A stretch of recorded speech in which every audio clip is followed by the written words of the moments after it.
I've got another big release coming this fall, and it has nothing to do with my books.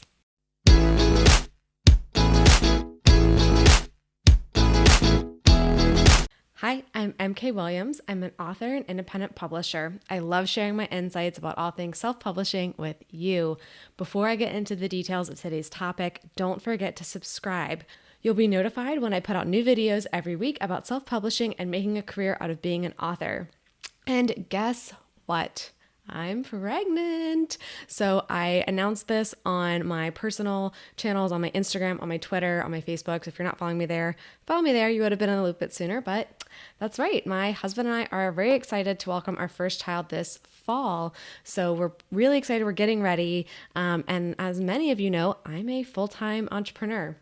I am my employer, and my employer, aka me, doesn't have a robust maternity leave policy because I've never had to deal with this before. So I'm kind of making this up as I go along. So right now I'm trying to figure out what to do. So here in the US, there's no standard maternity parental leave time at all. If you work an hourly job, it's, good luck.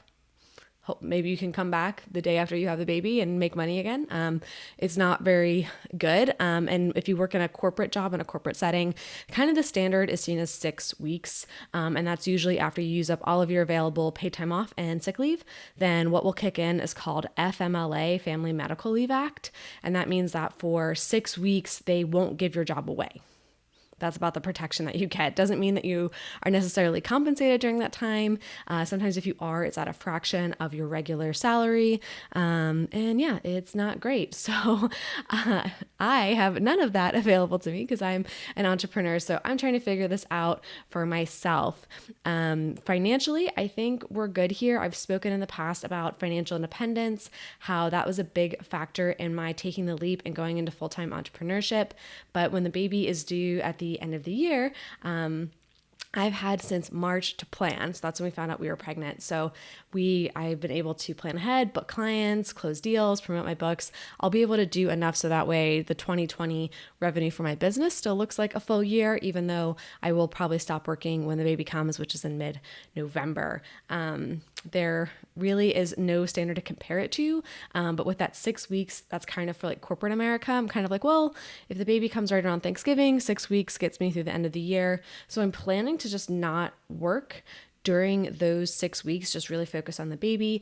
And thankfully I have some passive income streams. So hopefully those will continue to generate something while I am spending time with the baby. But again, I've been able to do well enough with the business the front half of this year. Hopefully that shouldn't be too much of a knock for us financially. Now, when January 2021 rolls around, I'll be going back to work. But I still need to figure out what that's going to look like, how many hours a week that's going to be, and what it is that I'm going to focus on. So for the actual business, I'm planning to update my website with a wait list for coaching and publishing project management, my formatting services, things like that. So if anybody is interested in that, get your requests in now. If not, then I will hopefully be able to come back to that in January and help you out. I just don't want to set an unrealistic expectation for clients that I'm going to be available when chances are I'm not going to be. So trying to figure that out. I'm going to be finishing the books that I can before I'm out as well. So obviously I announced last week Architects is available for pre-order. It is coming out in September. Definitely pre-order your copy. But I am also going to be looking to finish the manuscript, the first draft for the sequel to The Infinite before I go on leave. So I've already started work on it. I'm thinking of maybe doing Nano, but at the same time, I know halfway through November, there's this huge event that's going to happen that's going to prevent me from writing every day. So maybe I'll try and do like a Lyra Parish type thing and just do 10K a day for the first couple of days of November. We'll see how that goes. But obviously I want to do as much as I can and have as much of the big projects done by the time November 1st even hits, just because the baby could really come at any time at that point. So we'll see what happens with Nano and with writing books, but I want to get as much done as I can just because I know there's not going to be as much time to do that after the baby. Okay, so one of the things that I did want to address specifically with this channel is that I'm still trying to think of ways that I can show up to support indie authors, where I'm giving really great information to you guys to help you achieve your dream, help you achieve your goals, even if I can't actually have my butt in front of the computer recording videos for you. So I'm going to be pre-recording a whole bunch of videos to get through the end of the year. So they may not be the most timely. I'm not going to be talking about whatever the latest trend or latest news is, but they will still be videos that are valuable to you as a first-time author. And I'm thinking about what I can do more for the Author Your Ambition brand. I put out the first books earlier this year, self-publishing for the first-time author, book marketing for the first-time author, and I've gotten some really great feedback on those. I have some free courses available right now on authorYourAmbition.com. I am considering putting out a more robust online course. So that way I can still be providing this information like I would to my coaching clients, but where I don't actually have to be in front of the camera with maybe a crying baby on my shoulder.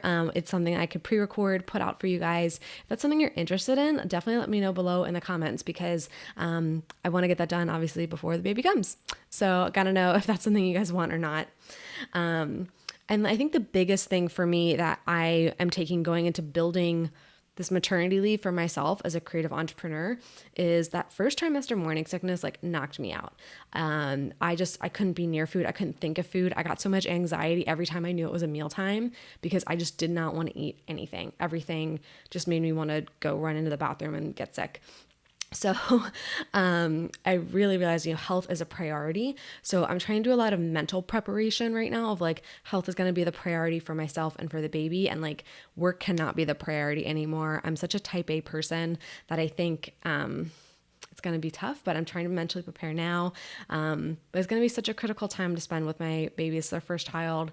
I really want to be there. So it'll be interesting to see how this goes. I've talked with some other moms who are also full-time creative entrepreneurs to kind of say, what did you do? And one mom told me, she's like, I took 6 months and it wasn't enough time. I wish I had more. I talked to one mom who said, I planned to take 6 weeks and I got bored after 4. So we'll see what happens. We'll see if I go back to work. I mean, my work is pretty fun, sooner, or if I, end up taking more time. So I'm going to do everything I can to film as many videos on this channel for you guys ahead of time. I will let you know once we're getting into just pure recorded territory, and when my comments will be a bit slower. But yeah, that is the plan for now. I'm really excited to share this with you guys. And I definitely want to know for the mamas out there, what am I missing? What did you just listen to and think, girl, you don't even know? Put that in the comments. Any tips you have for a first-time mom to be, other expecting moms, what are your concerns about building your own maternity leave? Let's chat in the comments below. If you found this information helpful or at least entertaining, please let me know by giving this video a thumbs up and hitting subscribe and ringing the bell. This lets YouTube know that you found this video helpful and entertaining, and it can get it in front of more authors like us. All right, now you can get back to writing your book.